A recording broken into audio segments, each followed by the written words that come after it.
What's up, guys? It's Carson back here from Toxic Gaming today with our week 1 of the P4G Pokemon for Glory? I think that's what it is. Next generation stuff. Week 1 team builder.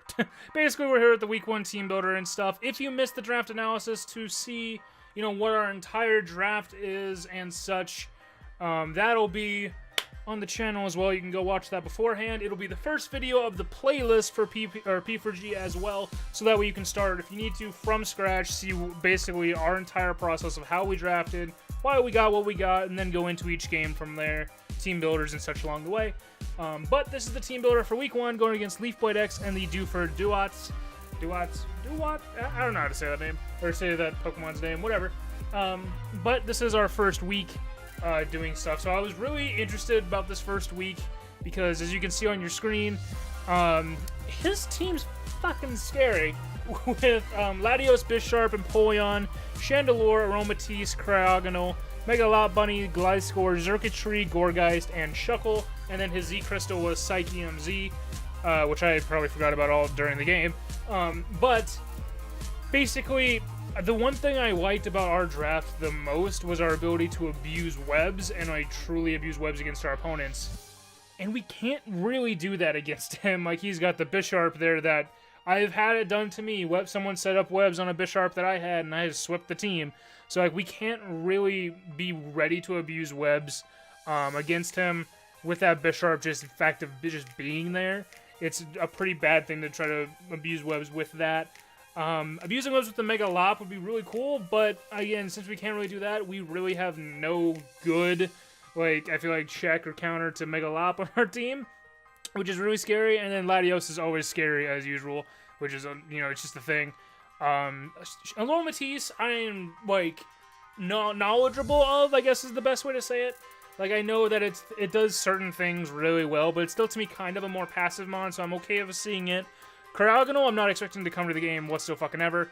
Neither with Gourgeist or Shuckle, to be honest. Shuckle, I feel like could be a surprise lead mon, but besides that, it doesn't seem like it'll do much for our team at all. Gourgeist, I don't know. I don't really have much that will spam fighting moves. I guess you could say I have Medicham with high jump kick that he could come in against, but at those turns I could easily just predict and click a Ice Punch or Fire Punch and stuff. So that doesn't make too much sense as to why that would be his immediate thing. Gliscor I don't see coming at all. We have 2 water mons that are super strong water mons that I don't see Gliscor showing up whatsoever, and the fact that we have Sneasel that can easily pick it off. So again, with this team, I'm kind of predicting Latios, Bisharp, Megalop, probably Xurkitree, I could see it. And then maybe Chandelure, Chandelure maybe, Aromatisse maybe. There's some things that are just kind of maybes for against this team. But with our team, which you can see on our screen already, you could have seen the Mega Medicham we have here. Basically, Shinsuke Nakamura, our Medicham, with his throwing Kinshasas everywhere, with high jump kick, Zen Headbutt, Ice Punch, Rock Slide, and then 44 in HP, 252 in attack, 4 in defense, 4 in special defense, because that's how, level 50 and shit likes to be. And then 204 in Jolly and Speed with the Choice Scarf and all that. Basically, this regular Medicham is our hard offensive check to Megalop. This thing will outspeed any Megalop, any variant of Megalop. And we can outspeed and KO straight up, I believe, with high jump kick, or KO with a round of spikes of high jump kick, something like that. But if our plan works out well, I can hopefully just be clicking Zen Headbutt against it. That's really what I want to do. I would rather late game be able to take that thing out with a Zen Headbutt and have a 100% chance to hit, rather than fucking, what is this, high jump kick in 90? More often than not, high jump kick misses. So I'd rather have the Zen Headbutt option as a better option there. Ice Punch for the Latios. Basically, that's kind of what that is for, specifically. Because Latios is a pretty big problem. Scarf Latios is a thing, so he will actually outspeed me. But if I can get a super hard hit on a predicted Latios to come in, predicting high jump kick, I'll be very happy with that. That also allows me to hit the Gourgeist if it is there, and he's again predicting the high jump kick. I can click the Ice Punch and hit that really hard. I have Rock Slide as well, which is basically for the Cryogonal. It's kind of basically just for that. I could kind of use a move that hits Cryogonal. High jump kick does, but I mean, I don't know. Like, it was something like it could be really useful for that. It's also really good for the Chandelure. His other ghost switch into high jump kick. Basically, that's what ice punch and rock slide are probably the most efficient for. Is to take out either one of his ghost types while he's guessing I'm going to click high jump kick. Because that's one of the big things that I'm afraid with clicking the high jump kick on Medicham is him just going into a ghost mon and us hurting ourselves. So, but really, Medicham's here to clean up late game. It's Narmon that probably is going to try to get the kills on the team, and it's the thing that offensively check Megalop Bunny. That's what Mega Medicham is here to do. Next up, we have Maurice, our Sneasel with Life Orb, with Ice Shard, Knockoff, Low Kick, and Icicle Crash. 20 in HP, 252 in attack, 12 in defense, 4 in special defense, and then 220 in Jolly and speed. The defenses were just kind of mixed there because I don't know, I just kind of wanted to not have it be everything in HP. I don't know if it was how it was supposed to be. I don't remember. But either way, that's where Sneasel is. Basically just Life Orb Sneasel to threaten things with Ice Shard really well. Especially threatening the Latios. Even if it is Scarf Latios, like say I get one hit on it, it's around 70-ish% or something. I can come in with the Life Orb Ice Shard and scare it out. The low kick is for the Bisharp kind of specifically. I could run a different move for it, but it also lets me hit the Cryogonal pretty hard. Lets me hit Shuckle decently hard, lets me hit Megalop decently hard. Like, it was just kind of an overall thing that did for that, and it can hit the Empoleon if that's a switch into an Ice Shard or Icicle Crash. That's what I like having low kick for. Knockoff in general, really good move. If I can predict, say, if I can predict, say, I don't know, fucking Gourgeist to come in or something like that, I can click Knockoff. If I can predict the Aromatisse coming in, click Knockoff and getting its probably leftovers, or if it's the light clay screens Aromatisse, get that out of the way, that'd be beauty. Say he thinks I'm gonna, click a different move and he goes for the Bisharp coming in. I knock off a Bisharp's like either Scarf, weakness policy thing, or like banded Bisharp. Beauty. All I need. Really good here for that for Sneasel. Basically, it pressures things alongside of Medicham. They work really well together, and so I decided to go Sneasel this time. Probably this would have been a Mega Kang slot, but I liked the Ice priority against this team a lot better.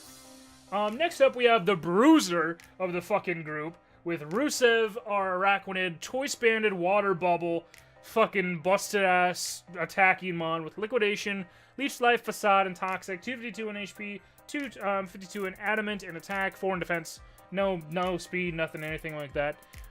Basically, I have Facade. I always say Facade or something like that. I always say that fucking wrong.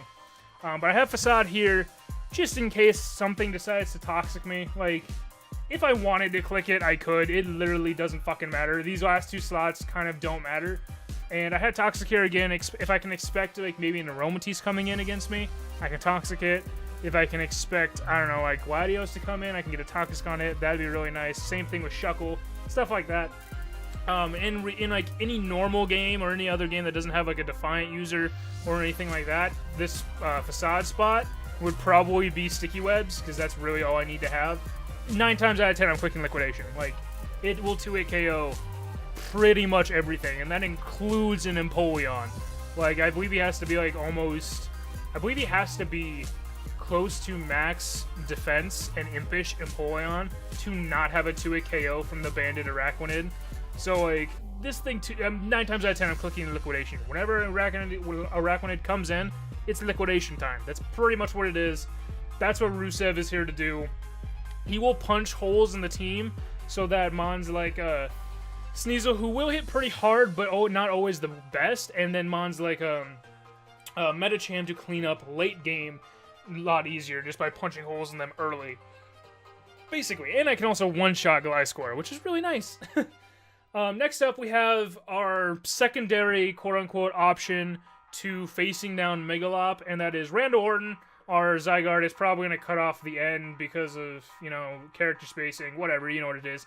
Randall Snake Orton. With Yachi Berry, 1,000 Arrows, Coil, Rest, and Sleep Talk, 252 HP, 4 in attack, and then max defense, Impish with a, Impish nature and all that. Basically, this is our thing, like our secondary option to kind of check Megalop in a sense. We can take an Ice Punch, and after a Coil, we should hopefully take 2 Ice Punches very easily. And then we can rest and get 1,000 Arrows off of Sleep Talks, or we can just, early game, just click 1,000 Arrows and get damage on everything. It's a great move to be able to do that. I'm a little worried about not having Dragon Stab on this simply because of the Latios, but it's like we're not going to really want this in against Latios anyway. Still a little worried about not having Extreme Speed, but I have faith in this to do like mid-game things. If I get 2 setups and can just sit on the field, that'd be amazing.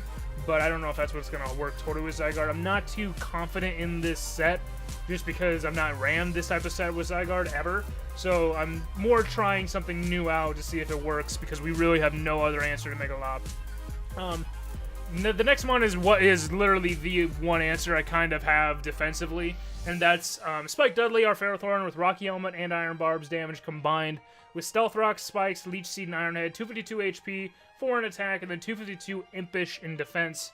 This is like, whenever I think Megalop is going to come in, or like, basically I think Megalop is coming in, or clicking Fake Out when it's already in, this is what I'm switching to.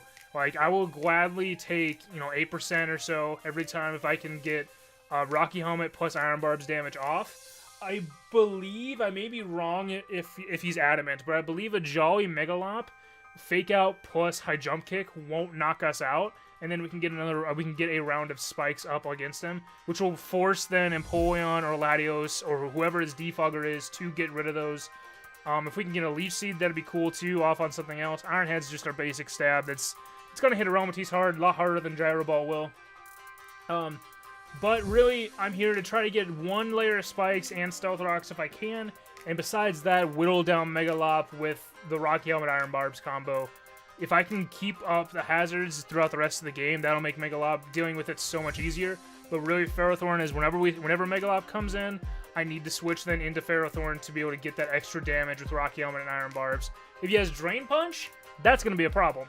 But I'm hoping he doesn't have Drain Punch. I hope the alluring of having High Jump Kick do so much more damage, that'll be a lot nicer, and him wanting to do that a lot more, that's what I'm hoping for. And then finally, I believe this probably is going to be our lead mon, is Gregory. Gregory Helms, our Tornadus I almost said Tornadus T, with Sky Plate and Defiant, with a superpower, U-Turn, Hurricane, and Knockoff, 4 in HP, 252 in special attack, and then 252 in naive, in speed. Basically, I'm going mixed for the fact of Skyplate plus Hurricane plus this having the special attack EVs is going to hurt really good, like hurt a lot to his entire team. I almost said hurt really good, but hurt a lot to his entire team to where Superpower will be really good to break down Empoleon. It'll be really nice to be able to catch Bisharp with that. It'll be really interesting, if he tries to bring in Cryogonal, I can catch it with Superpower. That's what I really want to do. U-turning for our initiative, that's why I'm thinking about leading Torn, just to be able to U-turn on whatever he decides to do. And then Knockoff just as, another Knockoff user. It's not going to be as strong as Sneasel's, but it's going to be, It's going to basically have the opportunity to just take away items from mons that maybe Sneasel couldn't take away. Like, he may switch in Latios on Torn when I can knock off. He may switch in Chandelure on Torn when I can knock it off. Like, that'll be stuff I can knock off a lot easier with Torn comparison to what will and won't switch into Sneasel. The Defiant is kind of iffy. Like, it's kind of basically if I can bring it in on Empoleon defogging, then I'll be able to get an attack boost, and then superpower on Empoleon will be really nice. Like, that would be something that would be kind of cool. Or bringing it on Latios defogging and then U-turn, and then knock-offing that turn. Well, he maybe tries to attack me, I can just knock off and get a +1, or I believe it's +1. Is it +1 or +2? +2 knock off on something if it is in Latios. Like, it's just kind of a cool tech thing. We don't really need Prankster for anything. I kind of wish I, was thinking about, like, okay, let's maybe remove one of these. I can take Superpower off, go full special, and put Defog on instead. But I was thinking if I could keep offensive pressure against him a lot, force him to Defog, then it'll take away hazards on our side. Or we won't have hazards on our side compared to the hazards we could have on his side. But yeah, that's basically, this is our team for this week. We're hoping to do pretty well. Like, we should be doing pretty well for this team. We're very, very reliant on Araquanid getting as much damage as possible off early. Zygarde hopefully picking up a kill or two with the Thousand Arrows Coil Rest Talk stuff and just sitting on the field for a little while. And then we're really heavily relying on Ferrothorn to weaken down Megalop so that hopefully when I have to bring in Metacham against it, I don't have to click high jump kick. If I don't have to click high jump kick during this game, I will consider it a victory, because I hate moves that gamble like that. I hate those big payoff for risk moves. But that's the team builder for this week. Make sure you go check out Leaf White X Dude and his stuff. His links are in the description as well, and all the stuff like that. See his team builder, see his side of the battle when it goes up tomorrow. So watch that too for our side. Our battles and everything will be going up the day after these team builders go. So yeah, without any further ado, I hope you guys are ready for P4G. Because I kind of am, but kind of not. Like, I'm nervous. So thank you guys for coming out. I'm Carson's Toxic Gaming, and as always, you guys stay toxic. We'll see you guys.